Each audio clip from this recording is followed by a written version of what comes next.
გერმანელი ექსპერტის მასტერკლასი ქართველი ბარმენებისთვის. ქართული ლუდის კომპანიის მხარდაჭერით ქართულ ბარმენებს გერმანული სტანდარტის მასტერკლასი ბიტბურგერის წარმომადგენელმა ანდრიას ტრამმა ჩაუტარა. მასტერკლასი რესტორან ფუნიკულიორში გაიმართა. ექსპერტმა ქართულ ბარმენებს ჩამოსასხმელი ლუდის სერვისების პრაქტიკა და მისი ხარისხის გაუმჯობესების გზები გააცნო. ამ ტრენინგის მიზანია და ჩვენი კომპანიის მიზანია, რომ ლუდმა შეინარჩუნოს ის ხარისხი, რაც აქვს მას ჩამოსხმის პროცესში და არ მოხდეს ამ ლუდის სტანდარტების გაუარესება. მაგალითად, შეინარჩუნოს ისეთივე ქაფი, გაზი, ანუ ნახშიროჟანგი და გემოვნური თვისება. მე ლუდის მხარშველი ვარ.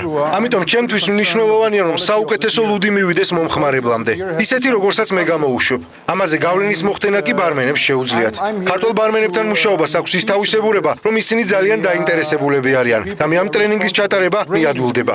არის პატარა დეტალები, რომლებსაც დიდი გავლენა აქვს ლუდზე. ეს დეტალები ქმნიან განსხვავებას ლუდსა და საუკეთესო ლუდს შორის. გერმანელი ექსპერტის მიერ ჩატარებული ეს ტრენინგი ალბათ ძალიან გამოგვადგება ჩვენ პრაქტიკაში, ბევრი უფრო მეტად თეორიული ცოდნა შევიძინეთ. ჯერ მიმდინარეობს ტრენინგი და ალბათ პრაქტიკულ ცოდნასაც მოგვაწვდის და ვფიქრობ ძალიან საინტერესოა.